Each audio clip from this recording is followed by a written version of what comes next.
Hi everybody, hopefully you can hear me. I can't see myself though, so this isn't good. Oh, here we go.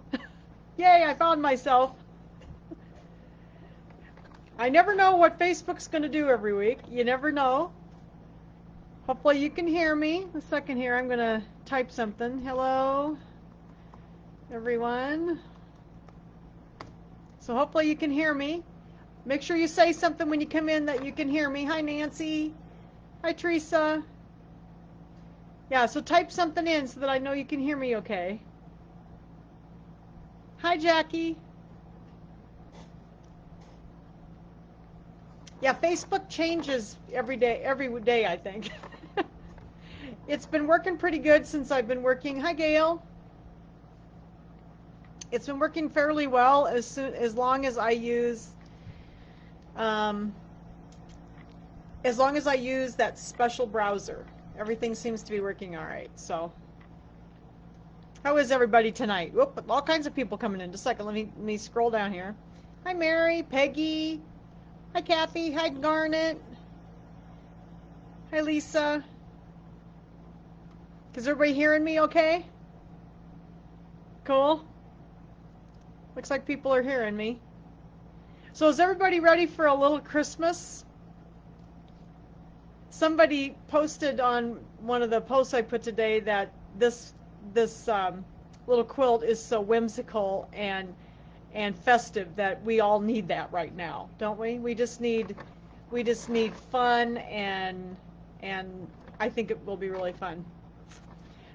I've really enjoyed making it, and I'm actually making it for the second time. So I'm working on the blocks again, and I've got the first row done, and except for the couple blocks we're going to do tonight, and then I've got after we're done, I think I'm going to work on the second row because I've got it all ready to go. So hi everybody, hi Joanne, hi Mary, oh hi Deb, I think Becky's here, Colleen, hi everybody. Tons of people. Oh, Pat. Hi, Pat. Okay, so what we're going to do is we're going to do three. It may be a little bit longer class because we're going to do 3 blocks tonight. I want to show you some.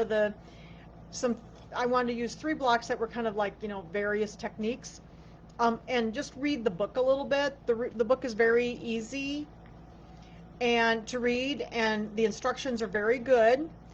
And the thing that's scary about these quilts is actually that when you open it up and see all the fabric you need, that's the scary part. And once you kind of get over that, the actual quilting or the actual making the blocks is very easy. There's simple appliques, and they have some fun techniques in them though, like glitter vinyl and stuff like that. So hi Donna, hi Diane. So I really enjoy making the Kimberbell quilts. Now the first thing that I ever made by Kimberbell was one of their quilts. I made Jingle All the Way.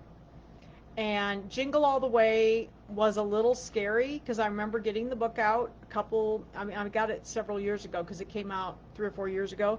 Got the book, opened it up, saw that list of fabric, and then I just shut the book up again and put it back on the shelf for about 2 years.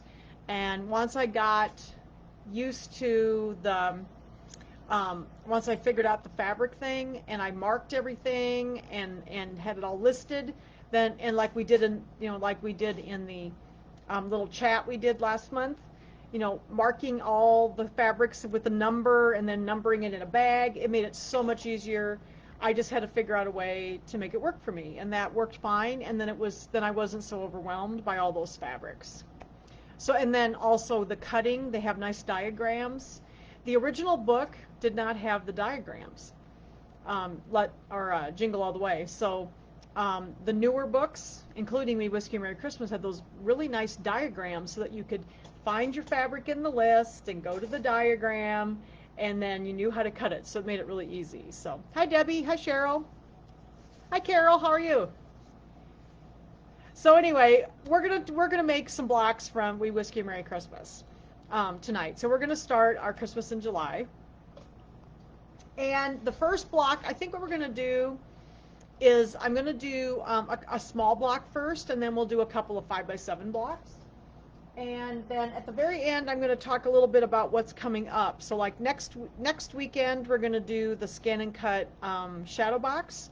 So that's next Sunday. And then the following week, we're going to do, I actually changed the order a little bit. So we'll talk about that a little bit at the end. I decided I needed a little more time to get the software class ready. Sometimes software classes take me a little bit. So, okay, so let's go ahead and we're going to do the first block. There was 3 blocks. I put them up on the group last night. I'm going to do the sugar jar tonight, the peppermint, one of the peppermints, and then one of the aprons, because they were kind of 3 basic blocks that had some different techniques in it. And so we're going to start with the peppermint tonight. The peppermint's a little small block. It's 4x4. It's in a 4x4 hoop. And I've even had a couple people ask me if they can do the whole thing in a 5x7. I have a couple gals on here that only have a 5x7 machine, and this whole thing can be done in a 5x7. There's a couple of the blocks that would need to be hooped twice. So yes, they can all be done in a 5x7 hoop. Okay? So we're going to start with the peppermint. So let me turn this around here, the camera, so you can see. Now, I had a little problem today. I've had quite an interesting week. You know, the website broke, so then we had to fix the website. And I spent most of the week working on the website trying to get it fixed. And then this weekend, my sewing machine broke. So this is my 5200. I went over to the store today, took the luminaire into, so Ron gets to see my luminaire tomorrow. And I picked up my 5200, which is plenty, it has a plenty big enough hoop, so we'll be using that tonight. So, okay? So, let's look at the book just a little bit. We're going to do the peppermint. Second here. Got something in the middle of my screen I got to get out so I can read. Okay. So we're going to do the peppermints, and there are 3. So when I get ready to pick out my fabrics, I go through and I look at the pictures up here, and these are pretty small. Let me bring them a little closer. So I can tell which fabrics these are. Okay? So what I do is right here I have put in that this background for peppermint number 1 is my fabric number 1. And then I went in my background for number 2 is 17, and my fabric for the number 3 background was number 12. And the reason I know that, I can see the picture of it in here, and then I can go back to that first chart that we had, that we talked about before, and it gives me, like here's the one that was number 12, and it says the sugar jar, but then it says the peppermint 3 background. So that's how I can verify that I am got the right fabric. The one little, like the first one we're going to do tonight is this little white, the little black with the little white polka dots, and it says on here that it's peppermint number 1 background. Okay, so that's how you can verify that you have the correct fabrics. You can visually see them in the instructions here. I always write it next to my background fabrics, okay? And then I go back and verify in that list at the beginning of the book to make sure that I have the correct piece of fabric and the correct size. So that's how you can tell, because it also tells you know in that chart what the sizes are, so you know you've got the right piece. So it tells you over here, like that piece that we needed for the peppermint background was 4.5 by 4.5. So I made sure that I had the correct size. Okay? So you kind of have to go back and forth between your pages, but it makes it very, very easy to keep track of what you're doing. Okay? All right, so here's our peppermints. The other thing then that you need, and these will be in your embellishment kits, because I think almost everybody got the embellishment kits. You will need, there'll be a larger piece in there, but there's 2 colors of glitter vinyl. There's actually 3. There's also silver, but those will be not used for the stand mixers. But we needed the white glitter vinyl and the red with the little holes in it. The polka dot. They call it polka dot. Okay? So we need these 2. There's a larger piece, so I needed 3 pieces for 3 peppermints. So I cut each piece into what it said, a 2.5-inch square. Okay, so I've got my 2.5-inch squares of my glitter vinyl. So that's the applique material for this one. Okay, Then the other thing that you need to do on the back, all of your background fabrics. So what I do is I make sure I find all my background fabrics. And what I have done to this is I have turned it over and I have ironed a piece of shape flex onto the back of my background fabric. I have a tendency to cut them about an inch smaller than the actual block just to conserve a little bit. This stuff is kind of hard to come by right now. It's been a little bit hard to get, so I've been a little bit stingy with it. But we will be trimming this block down quite a bit, and there'll be plenty by leaving that 1/2 inch. So I just kind of do about a 1/2 inch smaller. Like this one was 4.5 by 4.5, so I made my piece 4 by 4. Okay, so you're going to iron this onto the background fabric of every single block. We do not use it on the applique material. I just use it on the background fabrics, okay? Then, let's see, I was going to look, make sure I didn't miss anything. Okay, so what I do, now this is just the way I hoop these. I started working, the first quilt that I did was Jingle All the Way. And Jingle All the Way did not have a lot of information about stabilizer per se, and like hooping. They didn't have you use shape flex. So this is all stuff that I learned as I was moving on and doing some other projects from Kimberbell and also other projects. So what works for me, there are some hooping instructions in the front of this and stabilizer instructions, but my favorite stabilizer to use for these is a tearaway, so a medium or a light tearaway stabilizer on the back of the blocks, and then again the shape flex on the back of my fabric. And then I know this sounds silly, but this seemed to work the best for me. When Kimberbell does these background fabrics, you notice that this piece of fabric is very small, so they don't cut them big enough that you can actually hoop them in a hoop. The bigger pieces will slightly hoop into the hoop, like on the edges or maybe the top and the bottom, but they will not hoop all the way around. And so I was having a lot of puckering, so I tried several things. You know, I tried like the Perfect Stick, the sticky stabilizer, sticking this down, and that worked very well, but A, it's kind of pricey and I needed a lot, and B, it's very, very hard to get the stabilizer out with that because, you know, it sticks quite well, and I have a really hard time getting it out of the blocks. So, you know, some friends and I were doing Jingle All the Way, and so we decided that we were going to play around with this and get it so that we didn't have puckering. So this is how I came up with, I don't know if it's the right way, but it works very well, and it's probably the most economical, especially if you do a ton of these blocks. Okay, so regular tearaway, medium would be the Floriani medium tearaway or the Dime light tearaway. Got the shape flex on the back. I'm going to take my fabric glue stick, my Dritz fabric glue stick, and I'm just going to run some lines on the back of my block and that has the shape flex on it, and I'm going to take this and I'm going to eyeball this kind of into the center of my stabilizer, and then I'm going to press it down really nicely. Now this one again is small, so it's going to go in a 4x4 hoop. Okay, so I've got it glued down. We'll lay the applique pieces over. I'm going to grab my 4x4 hoop, loosen it up a little bit, and hopefully you can see this. I'm going to pull back a little bit so you can see. Okay, I'm going to lay this piece over here for a second so I can get a hold of this. And remember, these hoops do have an up and a down. Up has a little arrow. I don't know if you can see it too well. There's a little arrow right here pointing upwards. That is the top of the hoop, just so you know. So what I do is I get this organized in the hoop, in the middle section of the hoop, kind of get it as straight and as lined up as I can.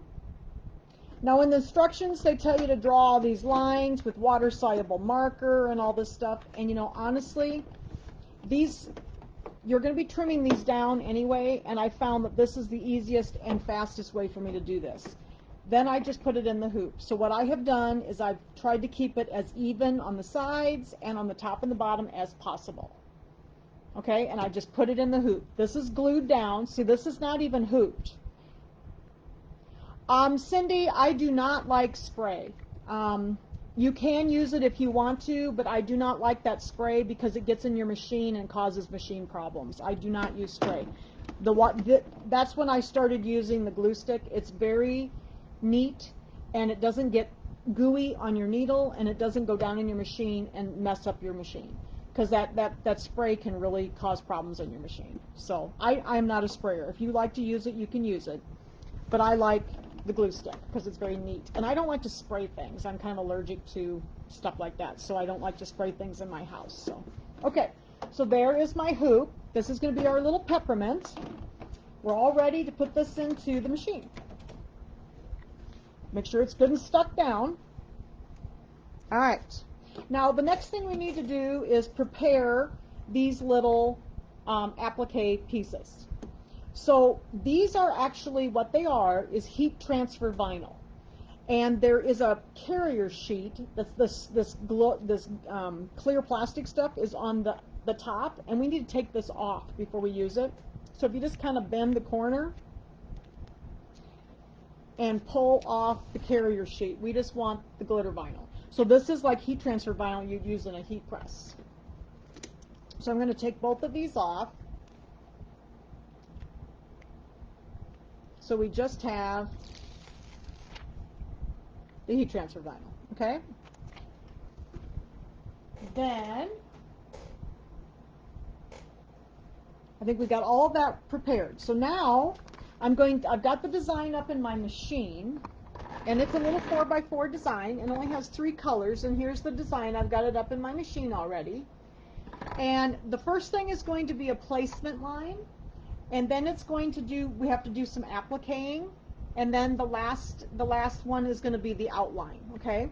So what I do is I read my directions on this book for the peppermints. So it says, it tells you your colors and everything up here, and then the next instruction says, refer to the color chart on page 26 to complete the block.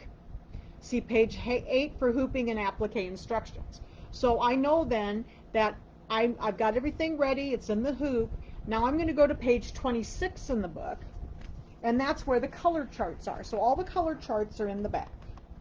So we'll go back here to page 26. And this is going to give you more detailed information about the applique, and when to place your appliques and when to trim your appliques.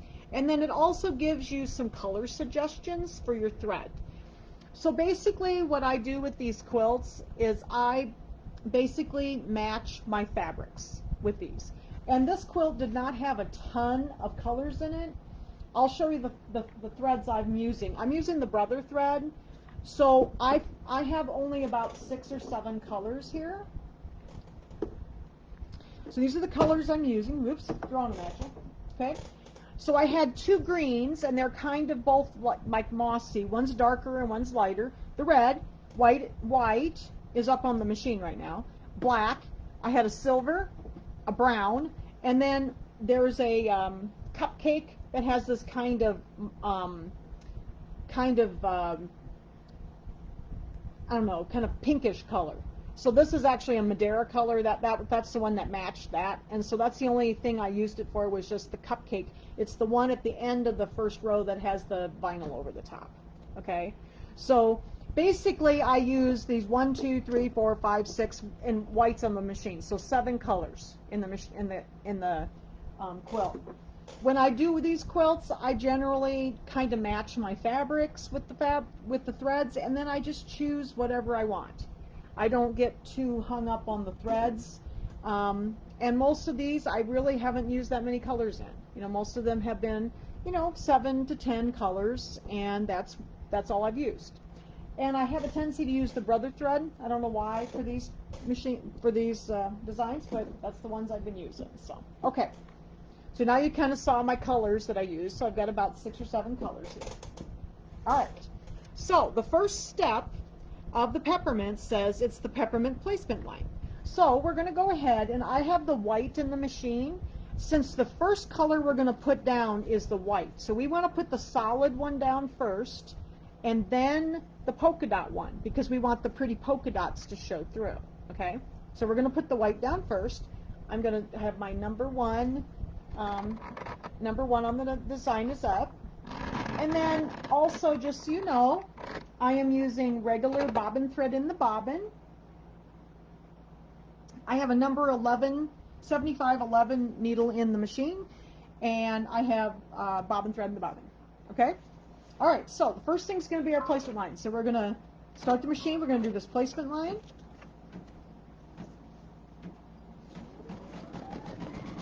I did a couple of these today, so I remembered how to do them. It's been a little while since I made my quilt, so there's our placement line. And with the placement line, generally what I do is I like my placement lines to be the same color as what I'm going to lay down. So I did the white, because I'm going to lay down this white glitter vinyl. Then the next step says to place the applique glitter sheet. So that's what we're going to do. I'm going to place that white glitter sheet over the top. I'm going to put the foot down, and we're going to stitch it down. So I want my tack down line to also be white. Now this stuff scoots just a little bit, so it is best to kind of hold it until it gets started, because it's a little shiny on the back. Then the instruction says trim the applique glitter sheet. So we're going to just trim it like any other applique, close to the stitches. And this one I always have to put my glasses on because the stitching and the glitter are so close in color. So I always put my glasses on to trim this. Okay, is this making sense to everybody so far? These blocks are really fun and easy. They don't take very long. Like this one says 6 minutes on the machine.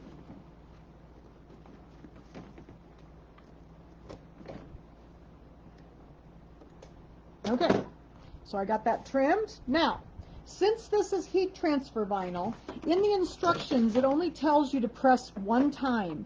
But I found when I did these the first time, I had a little trouble with my glitter vinyl wanting to pucker a little bit on me. So I'm going to take this over to my ironing mat. I'm going to push the camera over so you can kind of see what I'm doing over here. Okay, here's my ironing mat over here. I took this out of the machine. I'm going to lay this on my wool mat, and I've got my little applique iron. I love this little iron because it will even fit in this little bitty hoop, okay? So I'm going to put a pressing cloth on because this is glitter vinyl, and we've done this before, but you don't want to touch your iron to this stuff. So I'm going to cover this up. I'm going to take my little iron, and I'm going to put a little pressure on it and just hold it there for about 15-20 seconds so that it kind of adheres that down to the fabric so that it won't pucker, because I had problems with my first ones. They kind of puckered because it tells you to only iron it after you put the red on, and I found that it worked better doing it this way. Okay, so there we have pressed this on. Let me put this back over this way. We pressed this on. I'm going to let it cool just a little bit before I sew on it. Okay, pressed it, trimmed it, and pressed it down. Now remember to trim it before you press it down, otherwise you'll have an adhered square on your block. Ask me how I know about that. Whoops. Okay, so now I want to do red because we're going to put this on. So the next piece is going to be the placement line for the red of our peppermint. So I'm going to go ahead and put my red thread in.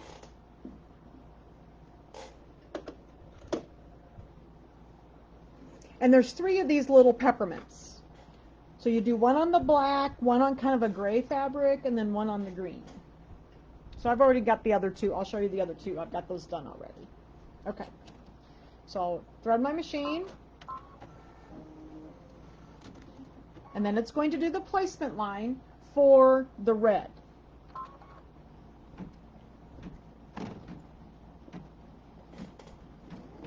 I've been working on this all day. It's really fun. I've enjoyed it. This is a very fun quilt.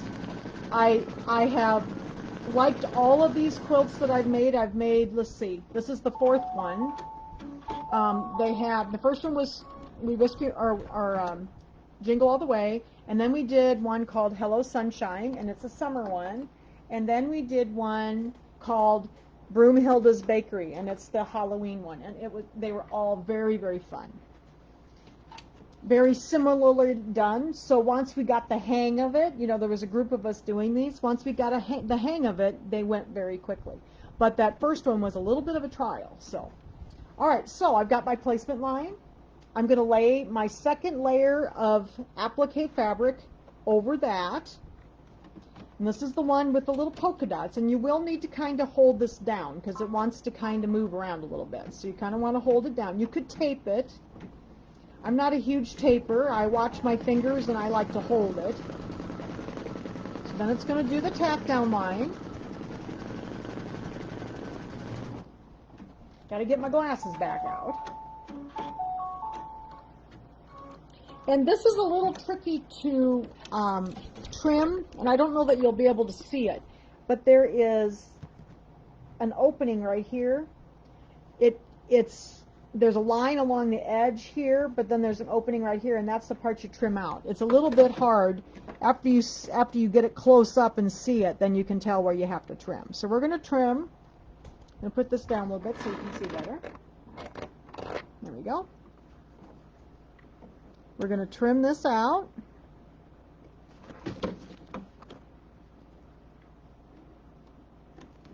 And then you're going to trim along the edges too, because we want it to be all trimmed on the edges as well. So we're going to trim up the edge. And then we're going to trim in. This one is where that little hole was, so we're going to trim in here.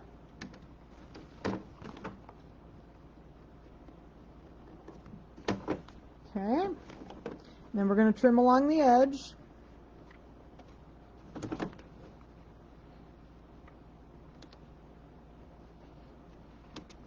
Okay.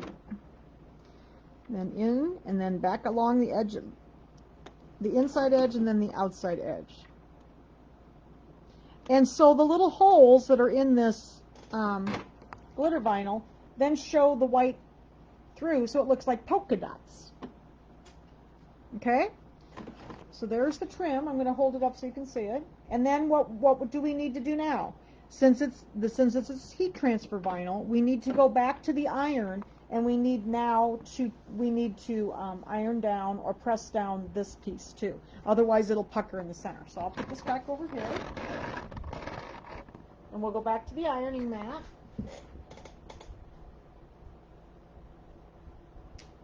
Take my glasses off so I can see what I'm doing. And remember to use your press cloth. You'll only forget once, believe me. Set that little iron in there. Hold it down, put a little bit of pressure on it. Hold it there for about 15-20 seconds. And then it'll be adhered together so you won't get the puckers. Okay. So there's the second layer of heat transfer vinyl. Okay? So now the last step, or actually the second to the last step, looks like I tried to unthread my machine, is going to be the outline around the covering stitch around the edge of the peppermint. So we'll do that. And I'm going to leave the red in because I wanted mine to be red.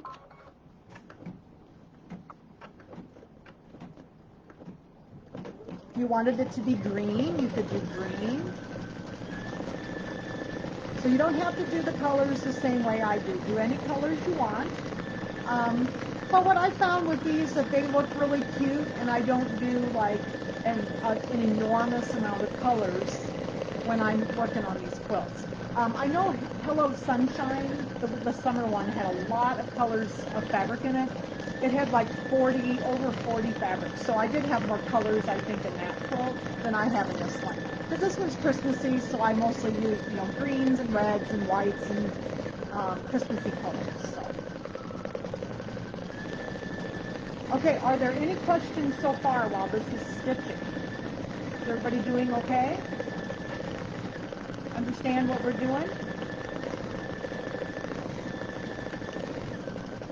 Are there questions about the book at all and how to read the book? Each block is very clear and it gives you cutting instructions. We're going to do the cutting at the end, but everything is very clear by block. So it's all set up by block and it makes it very easy. So now it's going to go around the outside edge.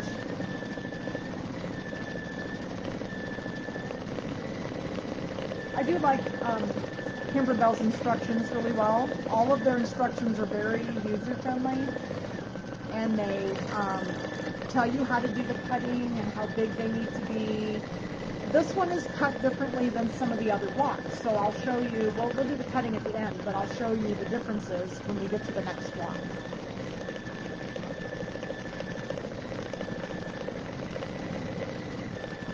Now I have this kind of revved up, I'm sorry. Oh, thanks, Jan. Hopefully you're understanding what I'm saying anyway. Now you can see that I didn't get it perfectly centered, but when you see the next step, you'll know that it doesn't matter.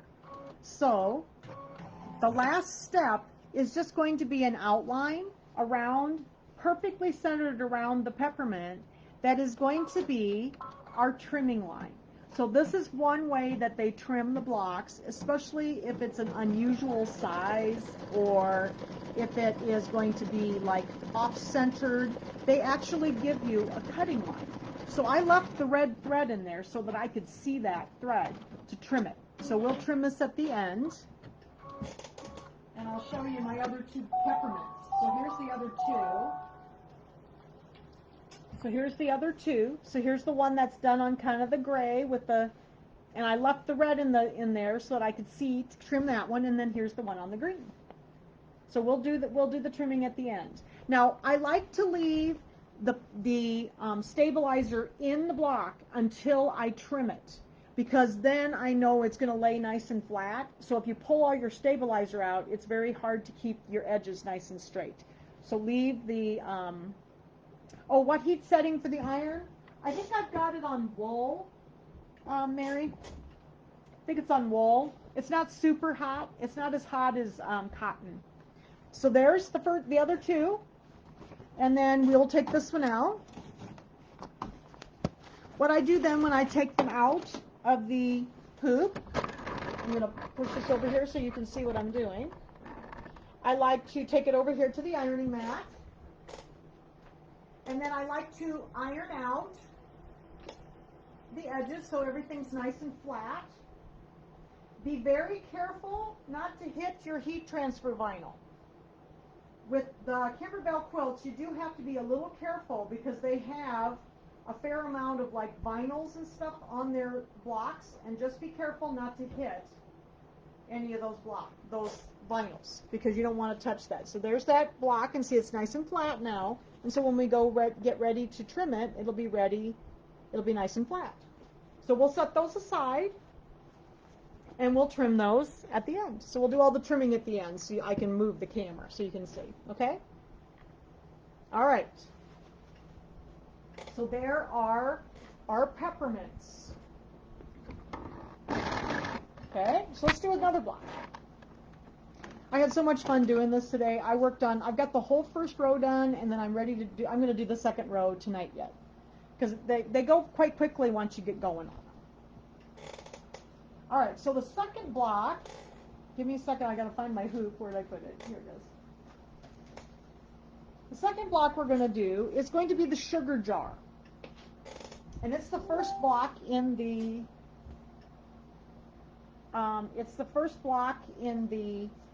book. And I wanted to talk a little bit about a couple of things with that. And it's going to be in a 5x7 hoop. So these are the fabrics that I needed for that.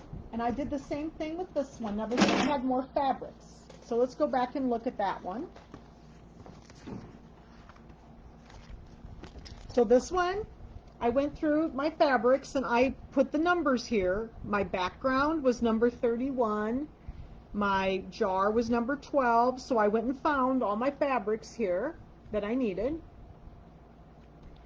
was that material from a kit. Which material, Jan? The material for this quilt? Yes, it is. It was from a kit. And that's why I chose this one to start with, because then there was still a kit available for this quilt, and we could sell some quilt kits to people, because then it makes it a little less intimidating than to have to go to the store and look at this list of 50 or 40 or 50 fabrics and try to figure out what to buy. So this worked out really well, because we could get kits for a lot of people bought a kit. So I just went through and I found all my fabrics. I made sure in my chart here at the beginning, you know, I just made sure then that I picked the correct one, and it told me, like, this one told me, which one was the first one? The number 12 was the jar, so it was that little check fabric. So here's number 12, and it says here that it's the sugar jar, so it told me it was the sugar jar, and it was 4.5 by 4, so that I could verify that I had the correct piece that I cut. Okay? Then there's a couple of other pieces that, there were some pieces that if you cut all of them, they had little asterisks or little stars next to them, because some of the pieces were actually like duplicates for something that was in the embellishment kit. So for instance, these little pieces that we used out of the embellishment kit that had the applique material, or this glitter, those could have actually been done in fabric, and they did actually have you cut those pieces, but they were starred, so you wouldn't have had to cut them. I just cut them because I wasn't sure if I was going to use everything or if I was going to change my mind, so I just cut them. But like the sugar jar, this sugar jar has a piece of that chalkboard fabric on it. So this is chalkboard fabric, and this was in the embellishment kit. And then this was the piece of fabric that if you just wanted to make it on a piece of fabric, this is the fabric that they chose. This was number 1. So I wanted to show you. I actually did do mine with the chalkboard fabric. And the first one had some special instructions listed for preparing the chalkboard fabric. Now, you only need to do this if you want to be able to write on this with a chalk pencil. There is a chalk pencil also in the embellishment kit, okay? My handwriting is very poor, so I did not want to write my own. So what I did is I didn't do anything to my chalkboard fabric. I just sewed on it and used it as an applique. That is perfectly fine. It works perfectly well. If you want to use it to write on it with your own handwriting, there's a little preparation here, and it tells you to rub the chalk over the entire surface, wipe with the dry cloth, and then you iron the chalkboard fabric with the pressing cloth. So there's like a little procedure to go through and like ready your chalkboard fabric so that you can write on it with the pencil later, okay? So make sure you do that if you want to be able to write your own stuff, and that's all listed right here in the instructions. All right. Now I am not going to do that tonight because I'm just going to simply use this as an applique, and then I'm just going to sew the word sugar on it. Okay. All right. So then, after I had done that, if I wanted to write up my own, I am going to go back to the back. And it tells me that the instructions for this are on the back, in the back where my color changes are. So here is the sugar jar up here. And we're going to go ahead and we're going to use these to help us do the sugar jar. So the first thing is going to be the lid, accent, and handle placement lines. Now I remember when I did this, the first time, I had a little trouble figuring out what they were talking about. So when I did it today, I made some notes. Okay, so first thing we have to do is we're going to hoop this one. Now this one's in a 5x7 hoop. Second, I got some pin marks there. I've got my shape flex on the back of my background fabric. This is my background. It's got some little snowflakes on it. It's real cute. I've got my my shape blocks on the back.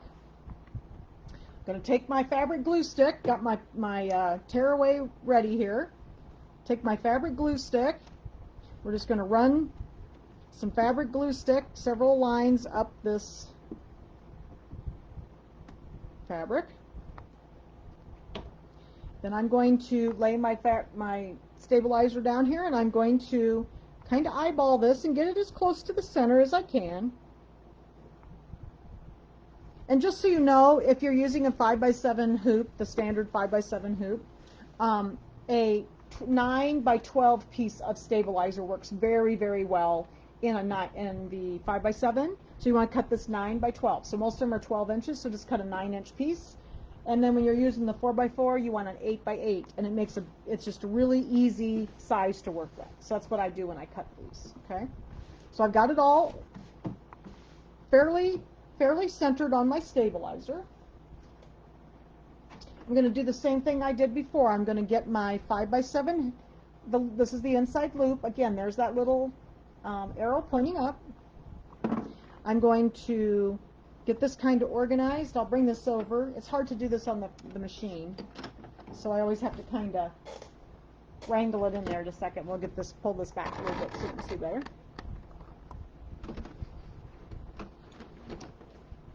Okay. I'm going to get this kind of organized in my hoop so that it's as centered as I can. Now this one, as you can see, is going to slightly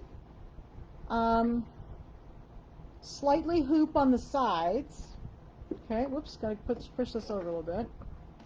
Come on. It's easier to do this on a table, but I wanted you to be able to see me doing this. Okay, I usually do this on my cutting table behind me. Alright, so we're going to tighten this up, make sure it's all in there. And as you can see, I don't take time to do all the lines and everything, and that's fine if you need to do that. But I find that if I just get it fairly square in the hoop, and I kind of, get it organized like this and eyeball it, that method works very well. Okay, so now I've got it in the hoop.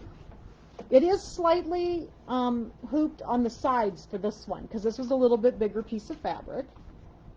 Okay, put this in the machine. All right. So we're going to go get the other design. This is my new machine. I got this for myself for Christmas. This is a Brother 5200, VM 5200 Essence. And really nice machine. I really like it. It's still pretty good size. It's got an 8x12 hoop in it. So, okay. So this one is a sugar jar. And this is a 5x7 design, and it tells you on let's go back to the other page. It does tell you so you can reference that if you're having problems finding some of them. It does reference, whoops, got to turn it back. It does reference the name of the design on the page. So right here, it references that it's the sugar jar, but then down here it says embroidery file 5x7 sugar jar. Okay, so it does give you a reference. So we can go back to our color chart back here. So you have to flip back and forth in your pages. All right, so now the first thing is going to be my lid, accent, and handle placement lines. So it's going to be this piece along the bottom here and the little handle.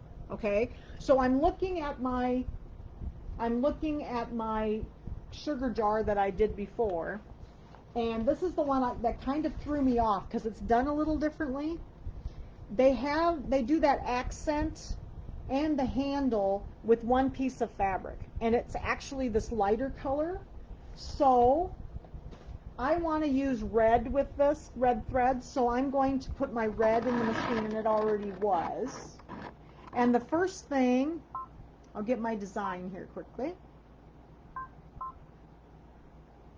and set it. And so it's going to do that whole piece, and then you're going to lay another piece of fabric on top of it. So it kind of threw me off the first time I did this. So the first step is going to be the placement line for this, which is going to be the underneath, but it's the accent on the top and the bottom. So we're going to go ahead, whoops, it says I haven't finished editing, I have to hit embroidery. Okay, then we can sew this out. Now if you notice, this is sewing a little bit lower in the hoop, where when we trim this, there's going to be a little more space at the top of it. So there are some special, and it tells you there are some special trimming instructions for this block also. So that's why I chose it. So there is the placement line, and what it's actually going to do is it's the accent down here and the little handle. So I'm going to put this piece on, and then the next piece is, or the next step will be the tack down for this.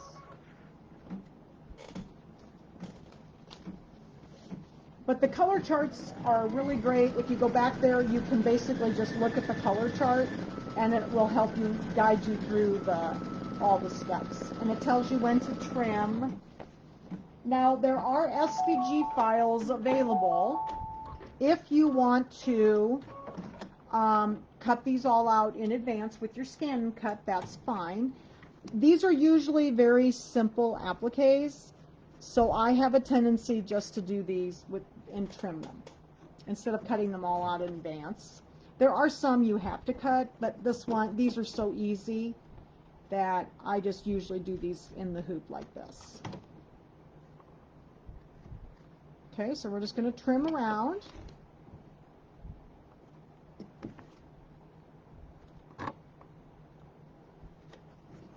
Has anybody got any questions so far? Are you following along okay?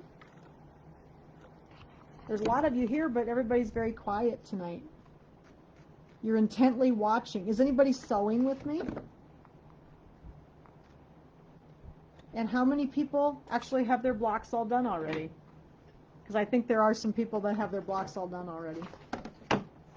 Okay, so I've got a couple little hairs here, so I'm going to try to get those out of there. Okay. So what's going to show of this, though, is just this little handle up here and this little accent down here. We're going to put another piece of fabric on top. So the next piece is going to be the actual jar lid. Okay. And I'm going to leave the red in because it's also red. I have to figure out which size I needed for this one. I think it's the shorter one. There's two pieces of red, and one was shorter than the other. Oh, what scissors? Joanne, I love these scissors. These are a double curved Ginger double curved scissor. They're 6 inches and they're double curved. So they have 2 curves in the handle and they're curved on the blades. These are up on the website. I love these because they have a super sharp tip and they're very pointy. So it's very easy to get into all those little appliques. And they're up on our website, and we have them in the store too. Okay, so now I know that I want to do the center section of the lid right in here. So this is the piece that goes there. I'm going to lay this. So this is what caught me off guard with this. I had to lay another piece of fabric on top. I was surprised that they didn't trim this out in here. Okay. Oh, Denise, your blocks are all done. I'm cutting them out using the orange pop rulers. Cool. Yes, I admit mine are done. Need to trim this. Oh, cool. That's cool, Carol. Yes, these blocks are very, very fun. Once you get going on them, they go very quickly. So then we're going to lay the fabric down, and the next step will be the tack down line. But yeah, so these scissors are up on the website. I do love these scissors. I have been using them for years. These are the Gingers. But they're so sharp. They've got a really pointy tip, and that's why I love these. Okay, so then we're going to trim this one. Okay. Trim this one close to the stitches. I've tried lots of applique scissors, but I've never really found any that I liked better than these. I've been using these for a very long time. And I do have to replace them. These are a little bit on the dainty side.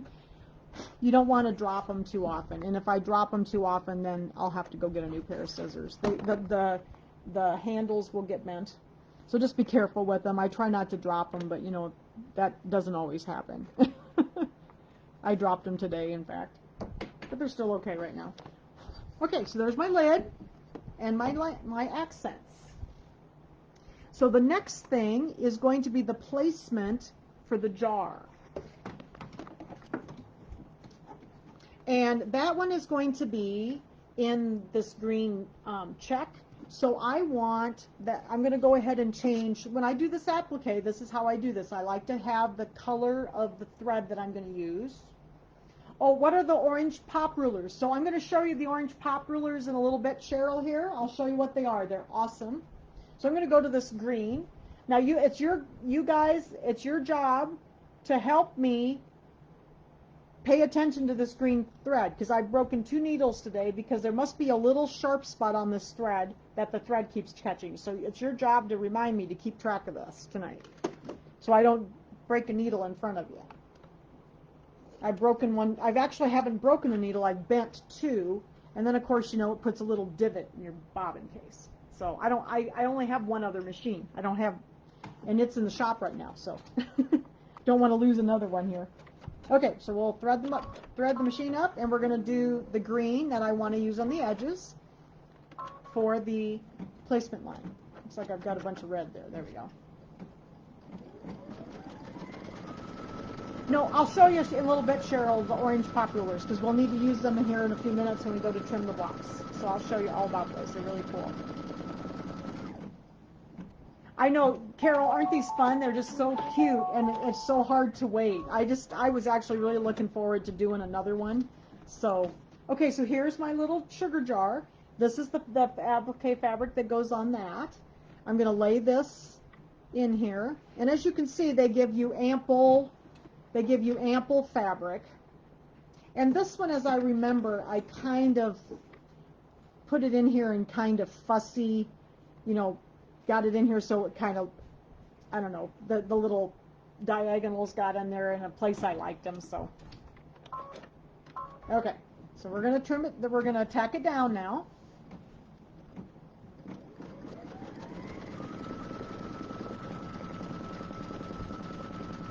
But that's the one thing about Kimberbell. They always give you ample fabric on your appliques so that you don't have to worry about, you know, not having enough. Okay, so then we're going to do the same thing with this one. We're going to trim close to the stitches.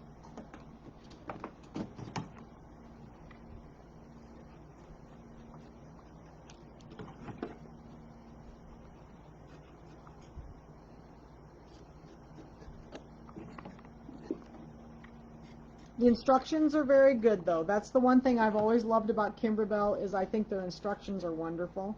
And they go through and they explain everything really well. I often use different stabilizers than they do. Okay, so there is the sugar jar.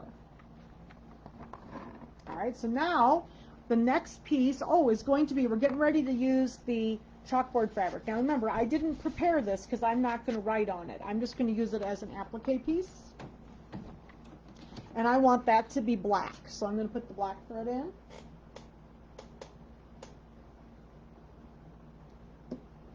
I started with the flower jar this morning, and the first things were the appliques, of course, and that's when I noticed that my luminaire had a tension issue, because there was no tension on the top hardly at all. So I don't know what happened. Something along the line happened. So I took it over to the store and picked this one up so I could have class tonight.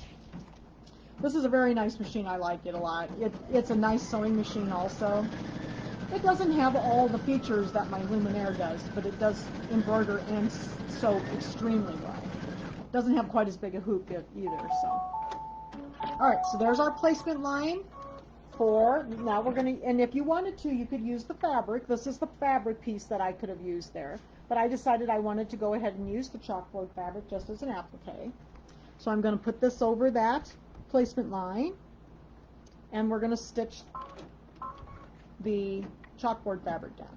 And I didn't have any trouble. I just used my regular needle on it. I didn't have any trouble. It's a little bit dense, but the hardest part, I think, was actually trimming it. It's sort of like vinyl. So then we're going to trim this one as well, close to the stitches, just like any other applique.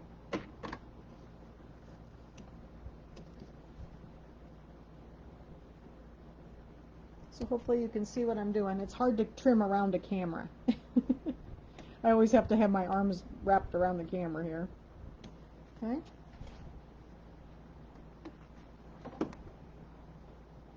Jan said something about wish she could trim this fast. Oh my gosh, Jan, you know, I have practiced. I've done a lot of trimming.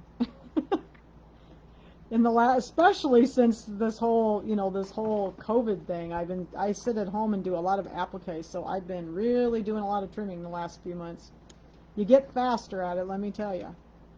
All right, so we're gonna trim around this. You want to stay pretty close to the stitches, although that's the other thing about Kimberbell. They have really nice wide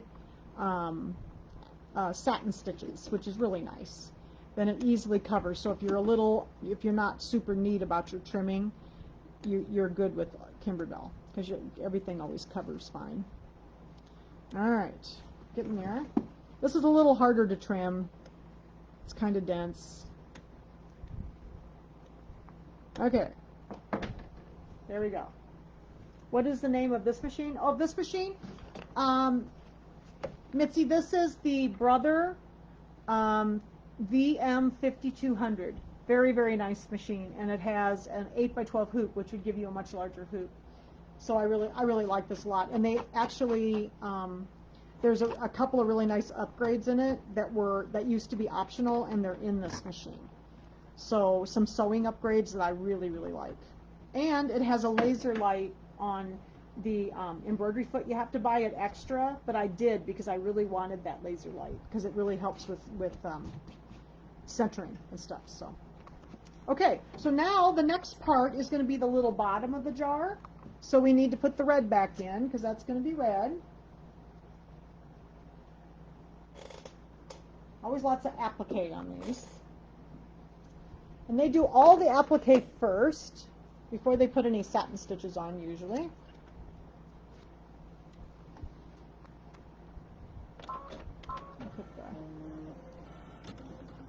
Get it threaded.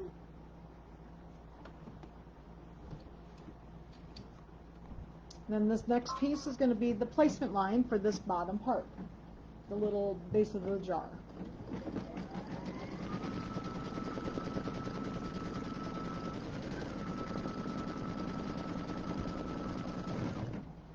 So there's our placement line. And then this is the piece that goes on top, so we're going to lay this on there, and you can see there's ample material. And we'll do the tack down.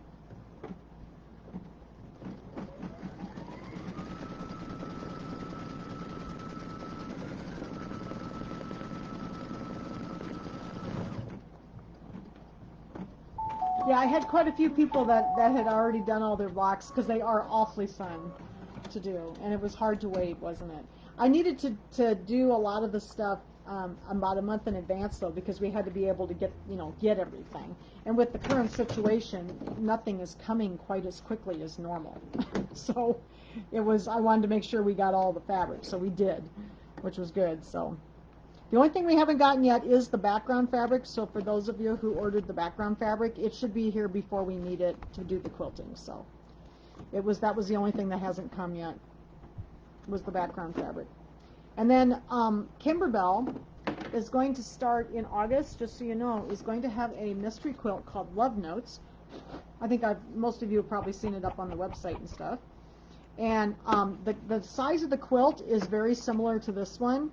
I have seen the instructions for the first week, and it's going to be darling. And it's about the size of this one with not a ton of blocks either. So I think it would go over, I think it'll be really, really cute.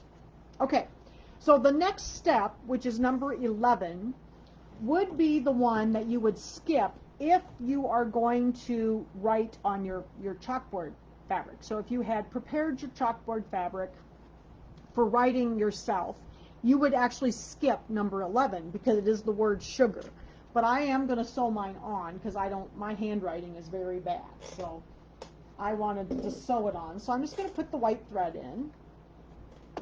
And you could also obviously put the fabric here instead.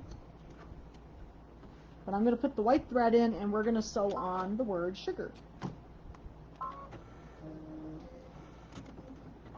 And again, you would skip it if you had prepared this to write your own word sugar on here. But Love Notes is about the same size. It's like 40 by 40, and it is you get a clue, like a package of clue each week for the entire month of August. So there's 5 weeks, and so the first set you can get August 3rd. So if anybody's still interested in doing it, I can still get kits and everything. So can you still get kits for the Halloween quilt? No, you can't, Cheryl. I did mine. It's called Broomhilda's Bakery. I did Broomhilda's Bakery, and I did almost all of the fabric was not Kimberbell fabric.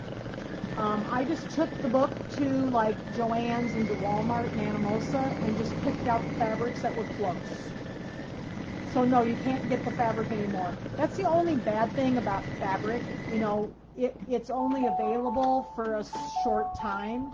So no, I didn't have any trouble stitching through it at all. And I've actually got this machine turned up so that it's going pretty fast, but you can see that I didn't have any trouble stitching through it. So I've done, this is the 4th one I've done, and I haven't had any trouble at all, Mary. So what does Love Notes cost? So Jackie, all you really need to do Love Notes would be the instruction packet that has, you know, like the CD and then the instructions in it. And you can use your own fabric, and then I would recommend the embellishment kit, because there are a fair amount of embellishment kits. So I think the instructions with the CD are like $69.95, and then the embellishment kit I think was $29.95. So you can also get a fabric kit, but you don't have to. You could just use your own fabrics, and they're all real basic fabrics. It's all their basic. They didn't make a line just for Love Notes. They have just, it's all out of their basic fabrics. So it would be like 70 and 30, so about $100 for the it's like it's like buying another quilt pattern, so like this. But I think it'll be really fun. I'm looking forward to doing it, and like I said, I've seen the first week, so it's very, very cute. Okay, so now we're ready to do the embroidery and do the satin. We got our sugar on here. So the next step is going to be it's the edges of the jar. So I would like those to be the green. So we're going to put the green on. I couldn't really do any pre-sewing on any of these because I wanted to show you how I hooped and everything. So we'll just have a little bit longer class probably tonight. Oops. Did you have a little slip? Yeah.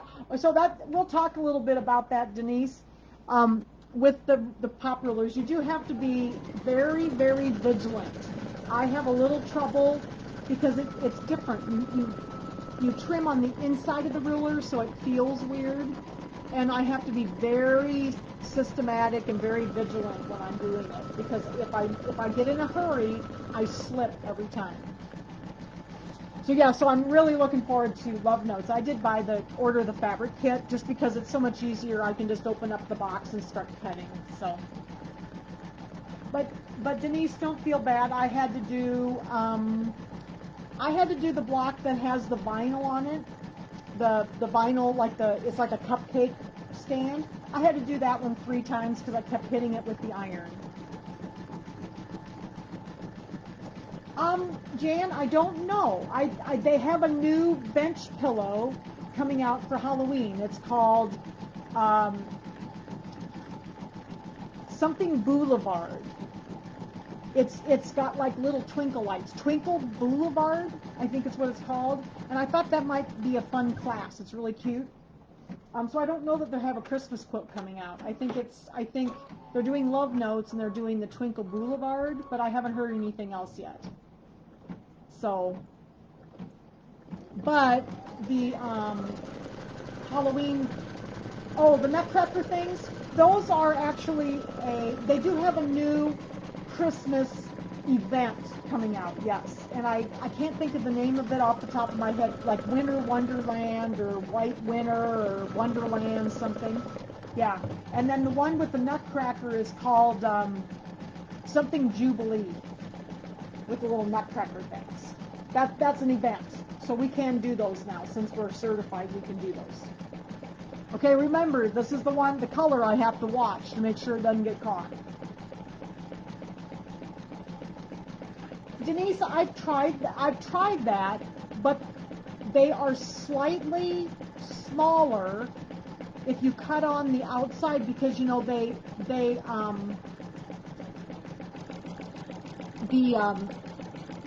rulers fit inside of each other, so it's just ever so slightly smaller. So I normally cut on the inside. I just have to be very vigilant and really take my time to do it. I think you could, but I think there is a very slight difference in the size. And let's see, so, but we were trying to keep, oh, yes, Gail, my machine is kind of fast. Yeah, Twilight Boulevard. Thank you, Carol. I couldn't remember what it was called. But it's got the little like pixie lights in it. There's like eyelets, and you put these little pixie lights in it. I think I'll do it, but I'm going to make it a wall hanging because I don't have room for those great big pillows. So, okay, so here is our sides of our jar, and then the rest of it I want to do in red along the top. So let's go get the red here. Yeah, my machine is actually set. This particular machine only has 3 settings. I like to sew at about 800 stitches per minute. So that's where I set my luminaire. But this one has the ability to sew at 1050, 600, or 350. And 600 feels like I'm sitting here twiddling my thumbs. So I do have it set at 1050. It's kind of fast. But I'm also trying to teach a class and don't want you to have to be here till midnight watching my machine sew. So that's why I set it up a little bit. All right, so it's going to do it's all doing all the satin stitching along the jar now. So while this is satin stitching, it's going to be a little bit because there's a lot of the red to do. So we'll talk about a couple of things that are coming up while this is stitching before we do the last block, okay? So I'm going to turn this away, turn this to me so you can see what I'm going to do. I wanted to talk a little bit. I kind of rearranged the schedule for August. Normally I do the embroidery or the software class the first weekend in August. But I'm having difficulty getting the class ready because it's been so busy at the store. So what we're going to do on the 2nd of August is we're going to try some of these little clasp purses that I've been showing you. And we're going to do this one. This will be on Sew Along with Jan, and we're going to do this one, which is the little ice cream cone. And we're going to do this one on August 2nd. Okay? And this is an embroidered one. And I'll put all this stuff up on the website tomorrow, or up on the group tomorrow. But this is one of the new, Kimberbell has these new designs that you go right to their website to buy them.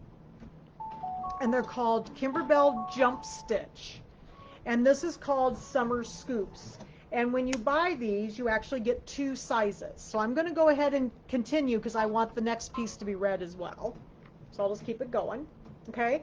So in the class, we'll do the single scoop of ice cream. You get 2 designs when you buy this. There's also one that has a double scoop. This is the double scoop. I don't know if you can see a picture. Oh, here it is. Here's the one that has a double scoop.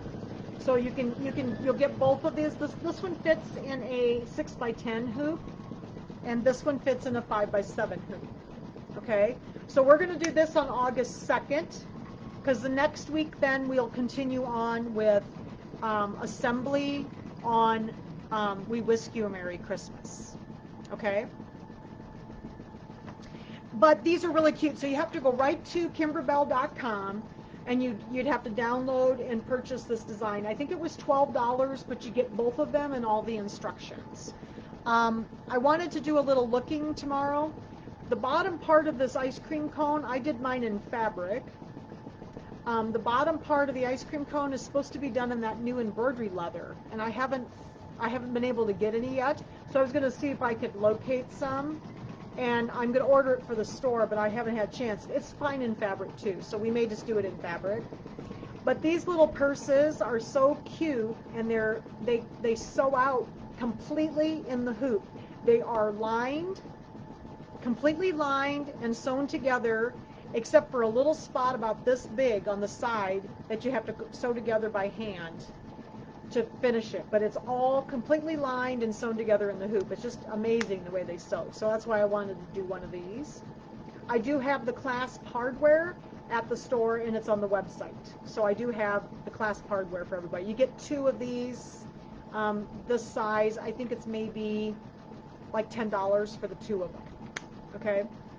So this is what we're going to do on August 2nd, and I'll be putting this up probably tomorrow or the next day on the group, and then I'll give you the links to where you go to get the designs, and that'll be Sunday, August 2nd. And then the next Sunday will be, we'll work on this quilt again, on the assembly. Okay, so we're getting done with the red here. Are there any other questions? Oh, Gail said she changed her machine to smoking so she could keep up with me. Yeah, this machine does sew really fast. It's like 1050 stitches a minute. So it does really actually sew really fast. I don't normally sew this fast, but it's so slow at 600 that I can't stand it. Okay, so that's what's coming up. Next week will be the scan and cut class, so we'll make the okay, so now the next step I'm also going to do in the red, so I'm just going to go ahead and push the button and have it go back to the red. So we're getting close. This one only took like 18 minutes. So what we might do is while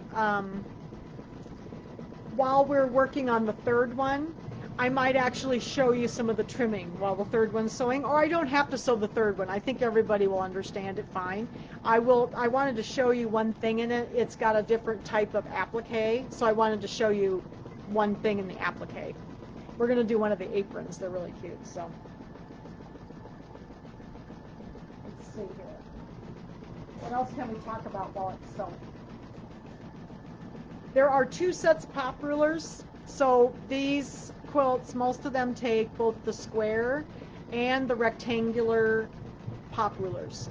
So I have both sets. They also have a few other little rulers that come with them. So tonight, I mean, I've got a bunch of blocks here to cut so we can do some trimming.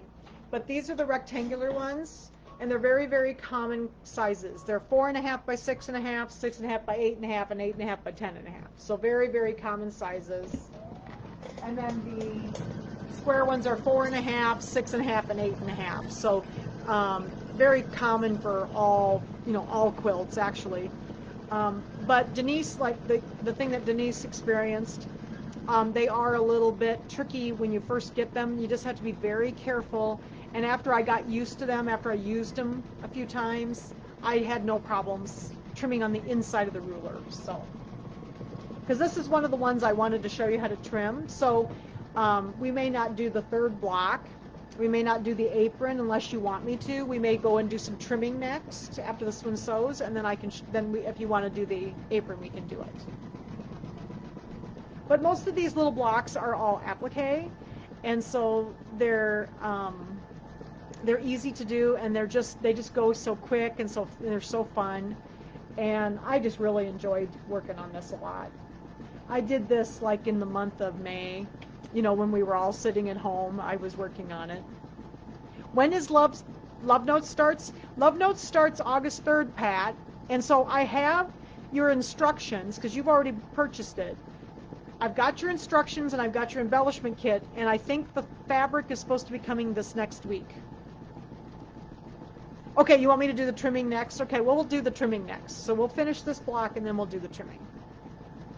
I think you'll understand how to do all the applique. It's very similar. But I chose 3 blocks because I wasn't sure if you would need, help with the other one or not. So, but no, Love Notes starts August 3rd. So you get your first batch of stuff, including your fabric, August 3rd, and then every Monday, the next stuff is available. So it's getting about done. We have to go around the black yet. I'll put it down so you can see where they're at. So we're getting around the top of the jar, and then the next part will be black.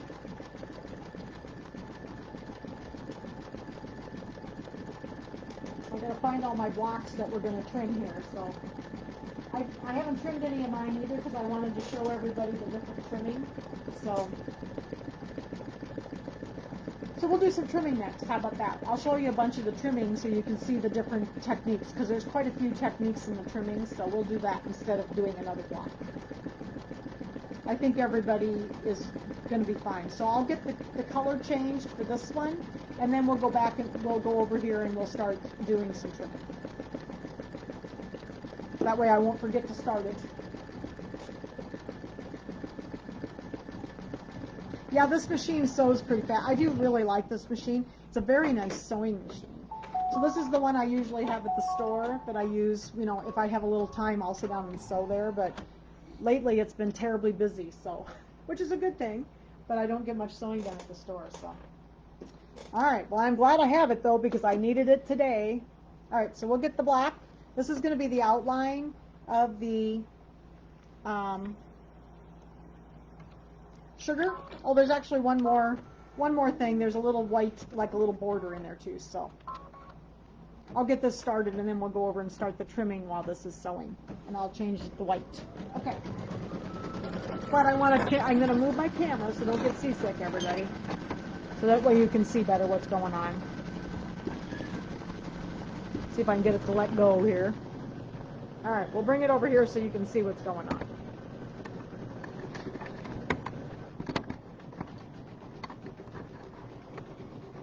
I have trouble getting it tight on this side of the table, so hopefully it'll work for you. Second here.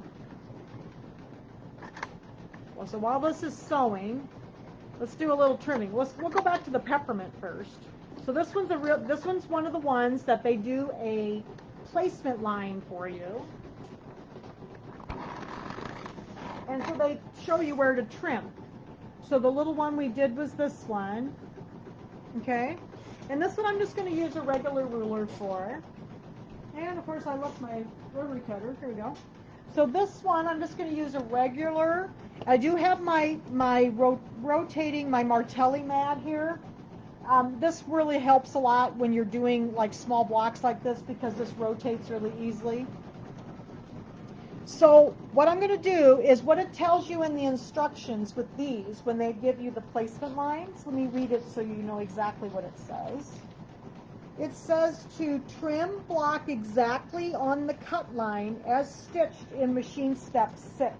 Each block will now measure 2.5 inches. So we want to trim right on the little black line or the little red line, okay? So I'm just going to put my ruler right on that red line, and that's where I'm going to trim. In fact, I'm going to lay it just inside that line so that my rotary blade will go right along that line. So you're going to cut right into that thread, and that's how these are trimmed. So there's a couple of other ones in here that are trimmed like this that you see I've got a little off. This ruler likes to slip on me a little bit, so let me see if I can get it. There we go. This one doesn't have the little grippers on it, so there we go. Okay, then we're going to go around do each one.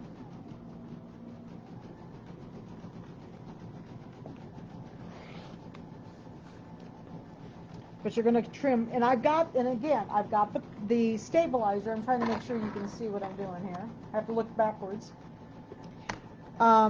You want to leave the stabilizer in until you've trimmed them, because I have trouble with them being kind of crinkly on me on the edges when I'm trying to trim if I don't leave the stabilizer in, okay? So there's the little block, and see the stabilizer still on the back.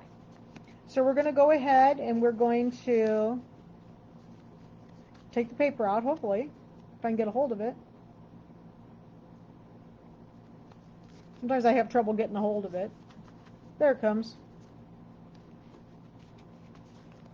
grab my scissors. This is how I usually do it. I grab my little pointy scissors and I just drag the point along the stabilizer, and then it comes out. There we go. And get a hold of it. But you want to take out as much of the stabilizer as you can. Hopefully you can see what I'm doing. Like that. Again, sometimes I'll just take my scissors and grab the stabilizer. And then I'll even try, see I've got a little bit of this thread too, so just pull that thread off. And then I'll even try to get this out of the center of the little guy too, so that there's not too much stabilizer in here. Okay, so I just do that with each block. Okay, but I like to leave it in when I trim, because then it's nice and flat.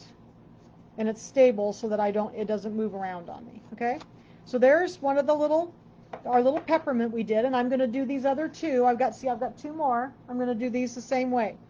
So I'm just cutting right on that red line. All right, so let me get the color changed here quickly. So because I do want to trim this block for you because it has an unusual instruction. Although I might have the other one done already, we could do that one.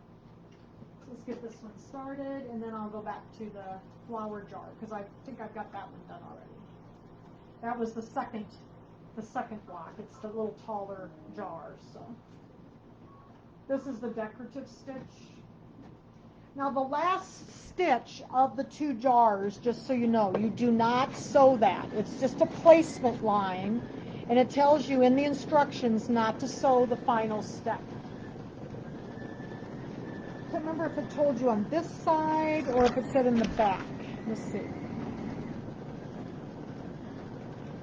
I think it says on the back in the color change chart that not to sew the last step. Yes, design placement line, do not stitch. And it's for the sugar jar and for the flower jar. So you don't actually stitch out that last color, okay? It's a placement line. So this one's done. So let's do our jars. So these both have an unusual trimming instruction. Get the hoops out of the way.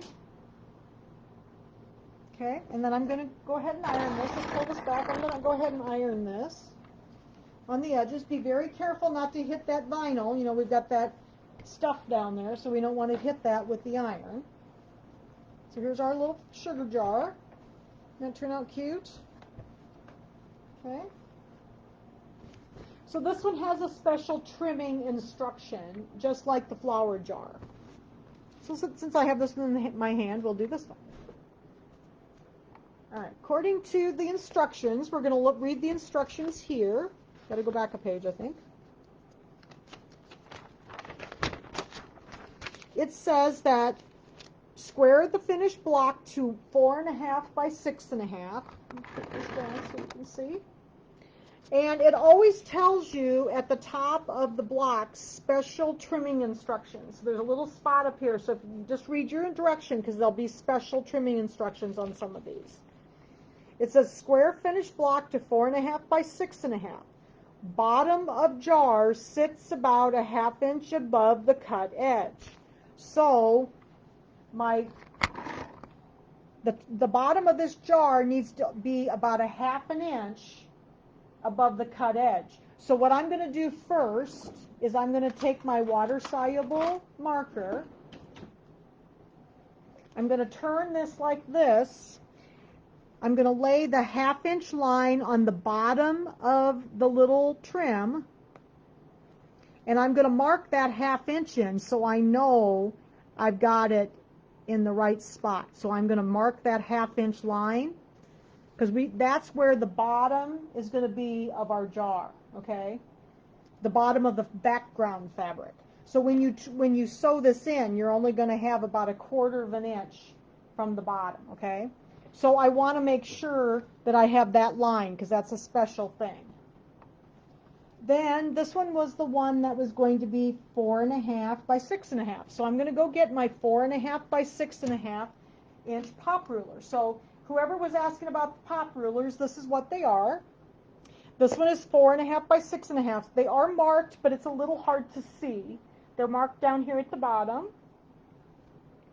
I'm going to lay my block right side up in here, and I'm going to lay the one that I want it to be. This is the size, and remember that line right there, that's where the bottom of my block's going to be. So I'm going to cut on the inside of these. And what's fun about these is that then you can fussy cut without having to try to figure out where you're actually cutting with a regular ruler. So I'm going to slide this until I get it where I want it. So I was a little bit off. And I'm going to slide that till I get it where I want it. That looks pretty good. There's little grippers on the back of these. They come with the rulers. There's like little, I don't know if you can see it. There's these little grippers here. And they come with the rulers so you can put them on and then they don't move around. And what works the best is to lay the next size larger ruler in there so you have something to hang on to while you're cutting. A little bit larger area. So I'm looking at that line I drew, and I'm looking here to make sure I've got it even. So see, there's a lot more space at the top, but that's the way it's supposed to be on this block, okay? So now I'm going to use my rotating mat, and I'm going to turn this towards me. I'm going to lay my hand really, I'm going to spread my fingers apart and really press down on this. I'm going to lay my ruler. They have these little notches so you can get your rotary ruler, your rotary cutter in here. I'm going to lay this in, make sure I'm against the edge of the ruler, and I'm going to slowly move up to the other side. Okay? And I'm going to do the same thing. I'm going to rotate the mat. These really work well with these rotating mats. Okay? I'm going to do the same thing. I'm going to place my rotary cutter in the corner. I'm going to push across. But I do take my time when I do this. I had some trouble when I first started because I wasn't paying, I did it too quickly, and I just kind of am very vigilant and take my time when I use these. And after I got used to them, now I can do it a lot faster. Okay, so I'm going to push that into that little corner and across. Now the one thing with these rulers, you want to use a rotary cutter that does not, it needs to be open before you start cutting. So some of those rotary cutters that you press down on and they open, sometimes they don't work as well as the type that are open before you start cutting, just so you know. Okay? These rulers are awesome. Barb said she likes the rulers. So I'm going to pull this open. Okay, and there's my block, and it was 4.5 by 6.5. Yep, 4.5 by 6.5. And then see, I have a little thing in the corner that wasn't quite cut, so I'm just going to go up here and just get that little corner. Okay, and there's my block. The flower jar will be done the same way. And then after I'm done cutting them, then I'm going to pull my paper out. Of course, it never cooperates when I'm in front of people. So, here we go. It's going to come out for me now. Okay, so I'm going to pull all the paper off. And I do like to go into the center, and I'll take my little scissors. And I like to get in here and get as much of the paper out of the center here as I can. Because if I take my little scissors and just kind of grab the corners, then it pulls up real easy. Okay? So I'll do that with all these blocks before I'm done with them. Like that. Okay? So there's the sugar jar. The flower jar is going to be done the same way. I believe it is also a 1/2 inch below. So let me read the direction. I think I've got my flower jar here. Yep, so the flower jar says the same thing. The flower jar also, if you notice, has a directional fabric. So be very careful that you get your letters going the right direction so that they're not upside down. What size cutter do you use? Margaret, I use a 45 millimeter. The 60s are pretty big for this. You can use a 60, it works, but I like a 45 when I do this. Okay, so this one, the flower jar needs to be 4.5, let's see, 4.5 squared. Oh, this one's also 4.5 by 6.5. So we're going to use that same ruler, but again it says that this is another special one, about a 1/2 inch from the bottom. So we have to mark that in again. I'm going to mark that 1/2 inch from the bottom again, just like we did before. Okay, so mark them 1/2 inch in with my water-soluble pen. Okay. We're going to turn this right side up, and we're going to do the same thing we did with the other one. We're going to lay this in. I'm going to put that inside edge along the 1/2 inch mark, and then I'm going to fussy cut this so that I get it just where I want it to cut. It needs to slide this way a little bit. So this one you're going to be basically right up to the edge of the little handle on the jar. So it looks pretty good. Like that. And then I'm going to put the larger one in. Like that. Okay, and then we're going to do the same thing. I'm going to rotate this away towards me. Now I am left-handed, so if you're right-handed, you're going to be rotating the other way, okay? I am left-handed, so just so you know. And we're going to trim the same way. I'm going to make sure I spread my fingers apart, so I'm holding this ruler down, and I'm going to put that rotary cutter in the corner, and I'm going to push up. And I'm being very careful and just be very slow about it. Get it in the corner, up against the edge. And it did take me a little while just to get used to trimming on the inside. They're just different. It's a different feeling. But once I got used to it, I have no problems. But this rotating mat really, really helps. If you're trying to do this without a rotating mat, it's very difficult because things want to slide on you. Okay, and these are up on the website, these rotating mats. These are the Martelli roundabouts. Okay, so I have a little spot here that didn't cut. There we go. If we got it. Oh, little spot right here. So be careful of your directional fabrics. There are several backgrounds that are directional that you're getting your words right side up, so just watch that. This gray one, I think there was a black. That's like this. Okay, we'll do the same thing with this one. I'll make sure that I take out the stabilizer. Okay, and then this one is trimmed, and then these two would go together. So this is the first two blocks in the quilt. So we'll sew those together like that. All right. All right, so we did a peppermint. Let's see, we need to trim. Oh, the other one I wanted to trim to show you for sure was this one. This is the little rolling pin, and it also has a special instruction for trimming. And this one says, square the finished block to 8.5 by 2.5. But there's no ruler for 8.5 by 2.5.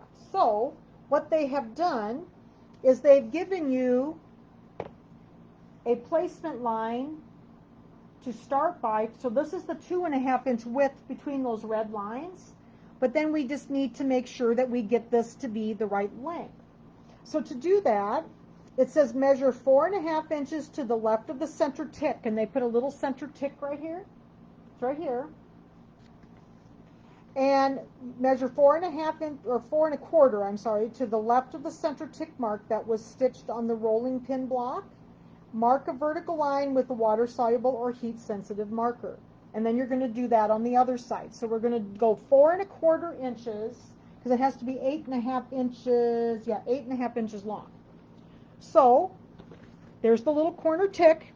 I'm going to go put my ruler down here, and we're going to do 4.25 inches. Make sure I can see it. I'm going to go right along there, and second here. I'm going to mark those ends. So here's the 8.5. This will be 8.5 long then. So we're going to do it the other way. We're going 4.25 inches from the center tick mark.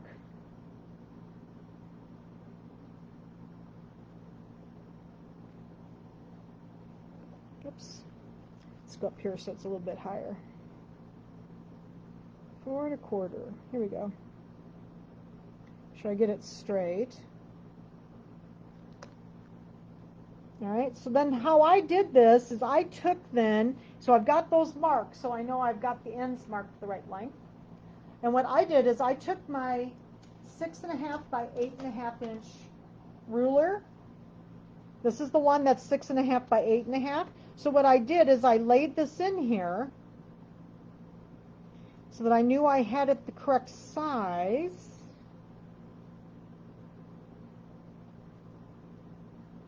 And I lined it up along the top of one of those red lines.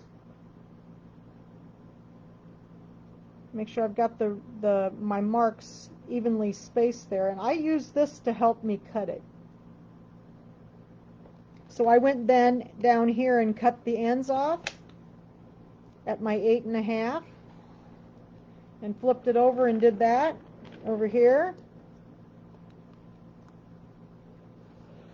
Like that. So I knew that was my 8.5 inches, and it was evenly spaced. Okay, and then you trim along the red line, and that gives you the 2.5 inches wide, and right on top of the line, just like we did for the peppermints.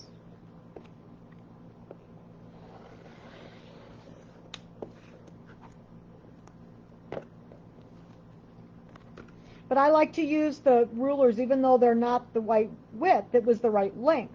And that really helps me to keep it straight and the right size. I think I got just a little bit off there. Just a second here. This one's a little hard there's a little bit of bulk there, so it's a little hard to get. There we go. Okay.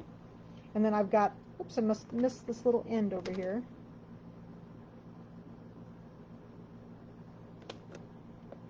There we go. So there's that one, and this one is now 8.5 inches wide and 2.5 inches tall. So that was another one that was kind of a different kind of trimming. But I like to use the rulers because you can use these, like some of the blocks, you can even use like the outsides of the rulers and use the insides of the rulers, because if it needs to be longer than it is the inside. So I've used them in combination, and they show you these things in the instructions often. So I've used these in all different sizes. Okay, so then let's try one with we'll try one last one, and let's do one that's square, so you can see the square rulers. Second here, let's get these out of the way. Let's see. Oh, how about the coffee cup? This one is the little coffee cups. There's 2 of them. This one has the cup with hot chocolate. So this one is a square one. I think somebody had a question. Just a second, let me find out. Is anyone else getting a fuzzy picture? Oh, it's probably a little bit, Jan, because my hands are moving back and forth. It takes a second for it to focus. I apologize. Okay? All right. So let's do one last one so you can see the square rulers. The steaming cup, and this one has like hot chocolate in it, is 4.5 by 4.5. So that one's going to be the square ruler. So we'll go get a square ruler out of here. And there are 3 sizes of those as well, and I do the same thing with the square ones. This is the size that we need, is the 4.5 by 4.5. I'm going to lay this down, and I'm going to center it where I like it in the hoop or in the little ruler. That looks pretty good. I'm kind of looking over here. And then I'm going to put the larger one around it so that it gives me something to hang on to. Okay? So we're going to go from corner to corner, rotate, corner to corner, just keep rotating. And like I said, I am left-handed, so those of you that are right-handed are going to rotate the other direction. Like that. And there's the square rulers. They're done the same way. So here's the square one. Make sure I got the little, sometimes I have a little spot in the corner I don't quite get, so I always have to catch that. I think maybe if I used a smaller rotary cutter, like a 28 millimeter, it might catch those corners just a little bit better.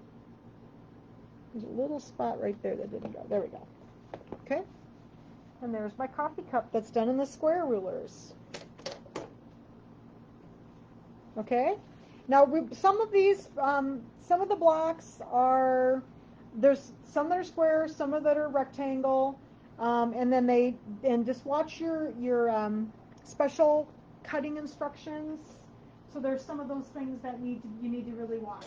Are these rulers in the store? I'm always fussy cutting in these. Oh yeah, Barb, they are at the store. I am waiting for the rectangle rulers to come in. They didn't send them in with my order, so they should be here later this week. So I'm going to bring my camera back over here. And they're also up on our website. How much are the rulers? The rulers are, let's see, the square set, because there's a set. You get 3 rulers, plus there's some little ones that come with it too. The square ones I think are $49.95, and the rectangle ones I think are $64.95. But you get a few other rulers with it. They're really worth it. I mean, if you're going to do some of these quilts, oh my gosh, they're so much easier. And then I use them for everything else. They're very common sizes. You know, they're 4.5, 6.5, and 8.5 inch squares, and then 4.5 by 6.5, 6.5 by 8.5, and 8.5 by 10.5. Very, very common sizes for blocks. So, okay.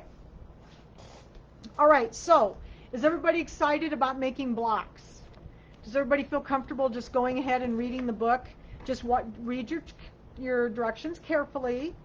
Check your trimming directions, because they will vary from block to block, and they're very specific with the trimming. Okay.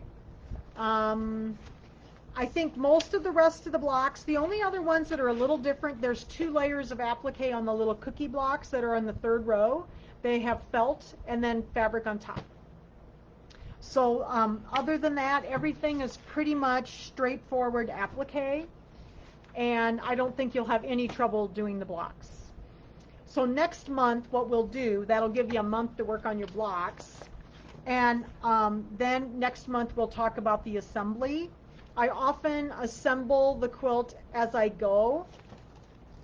They have you making it in the rows, so the last one I did, I actually assembled it as I went. And I may do that, but leave the last row so you can see how I sew it together.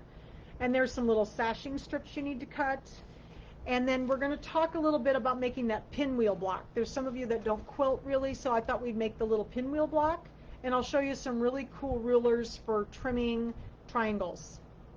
They're called block lock rulers. I don't know if some of you may not have heard of them, but they are awesome for doing half square triangles. And with those pinwheels, they make them very accurate then. So, okay, so we'll talk about that next time.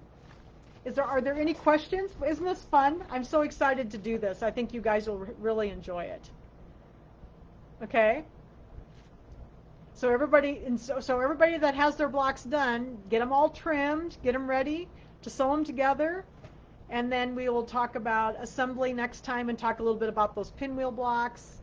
And then the month of September, we'll do some quilting. We'll talk about the quilting. So, okay. Are there any other questions? I think I hope everybody was able to understand everything I did tonight. We kind of did some things in a hurry, but I wanted you to see some blocks. So, okay.